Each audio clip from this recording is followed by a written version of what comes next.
Si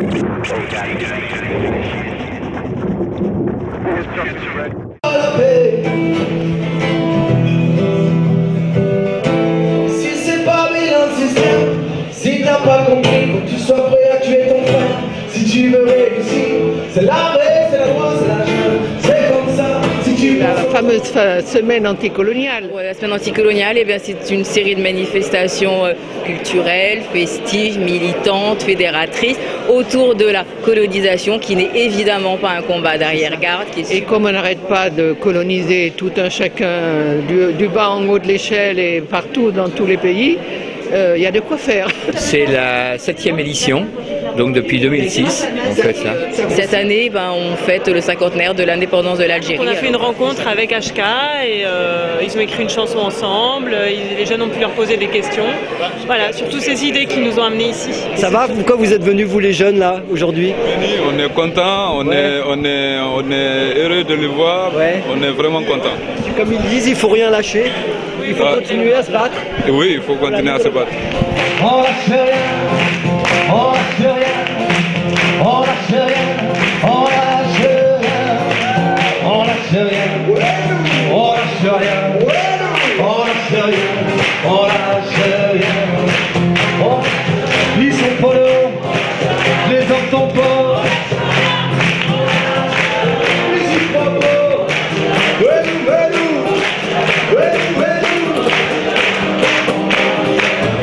C'est nous qui l'avons créée avec le groupe HK et les Saltimbanques et maintenant elle appartient à tout le monde, cette chanson. Elle appartient à la rue. On n'a pas tellement de mérite, on n'a fait que reprendre ce que ressentaient les gens. Jusque dans ta campagne au monde, le réalité est la même. Et partout la révolte du monde. Dans ce monde on n'avait pas de place, on n'avait pas la gueule de l'emploi. On est pas né dans un palace, on n'avait pas la CV à papa. SDF, chômeurs ouvriers, immigrés, paysans sans Parce qu'en fait on est en train de redécouvrir ce qu'est la question coloniale, qui n'est pas une question du passé, mais qui est une question du présent et même de l'avenir. C'est qu'il y a une sorte de nouvel ordre colonial qui est en train de se construire. De quelle manière ça existe aujourd'hui, le colonialisme? Ça existe concrètement par les accaparements de terres par des grandes sociétés dans le sud, par exemple à Madagascar, en Afrique noire, en Amérique du Sud, etc. Il y a même en Ukraine, il y a des centaines de milliers d'hectares qui sont aux mains de grandes sociétés. C'est le problème du brevetage du vivant. C'est le problème de la dette. Tout à fait, on fait croire aux gens que la dette de l'État c'est comme la dette d'un ménage, or c'est entièrement faux. Il y a un endettement qui est normal, c'est un investissement pour les générations futures. Par exemple, que tu prends, que ce soit la santé, l'école, etc.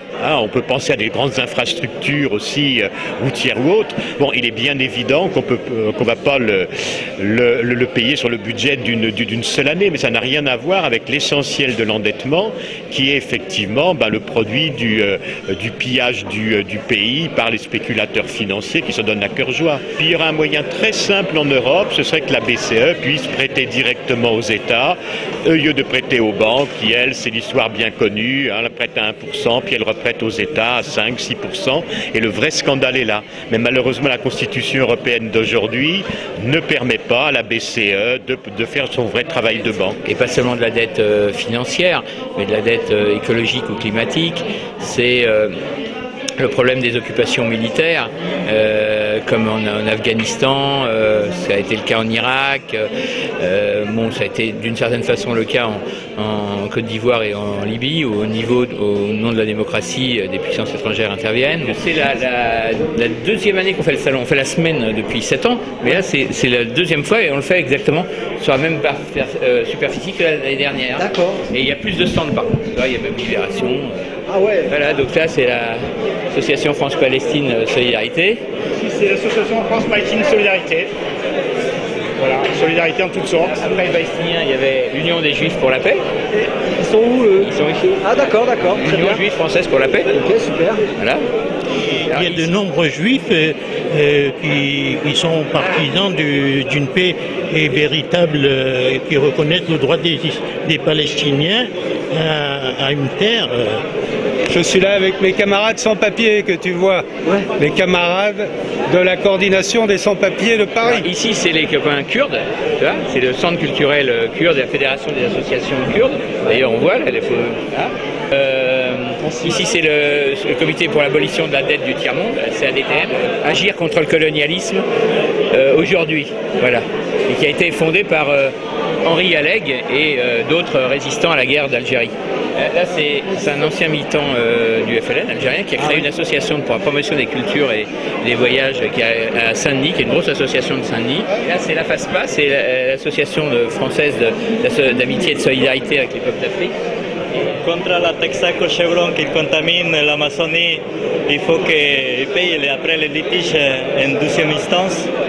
C'est dur, les enfants qui naissent avec des maladies, déjà des cancers, des leucémies.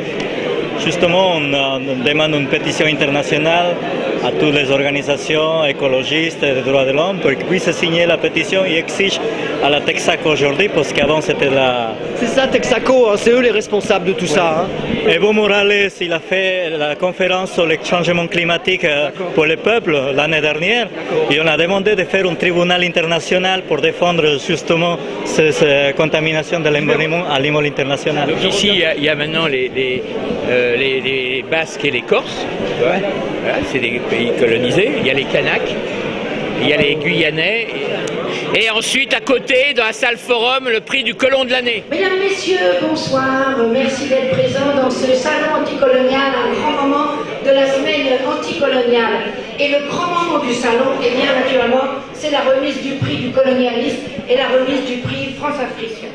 Alors le premier nominé, c'est le jeune espoir Arnaud Klarsfeld, un espoir du racisme français. Merci pour lui, on vous dira. C'est aussi des choses qui sont assez moyennes, je ne sais pas ce que vous en pensez. Par exemple pour lui, Claude Guéant, c'est un homme de droite raisonnable qui dit des choses évidentes. Et il a prôné cette année le renvoi des Roms comme un mal nécessaire, sous prétexte que ça va, on les renvoie quand même pas à Auschwitz, quoi. En gros, c'était ça la déclaration. Et plus ça allait, plus il se lâchait, le petit bonhomme. Et à la fin, il en est arrivé à dire que... Le droit de vote doit être lié à la citoyenneté. Même le droit de vote pour les élections municipales. Même le droit de vote pour les... Parce que s'ils peuvent voter pour les élections municipales, pourquoi pas législatives et présidentielles. Il n'était pas, le moment n'était pas venu de donner le droit de vote aux étrangers parce qu'il existe encore des problèmes d'intégration. Et d'où viennent ces problèmes d'intégration? Et bien de gens qui sont originaires d'Afrique du Nord et d'Afrique subsaharienne. Tous ces gens-là ne sont pas intégrés parce qu'ils n'ont pas nos valeurs. S'ils veulent voter, ils peuvent aussi devenir français. Et ça fait penser au choc de civilisation, à pas mal de propos un peu qui sentent très mauvais et qui traînent en ce moment. Donc Arnaud Klarsfeld a toute sa place et mérite, comme les autres, le titre envié de colonialiste de l'année. On met tout ce qu'on a dans notre musique, nos révoltes, nos rêves, nos peines. Ils disent que ce sont des bêtes utopies, disent que ça n'en vaut pas la peine.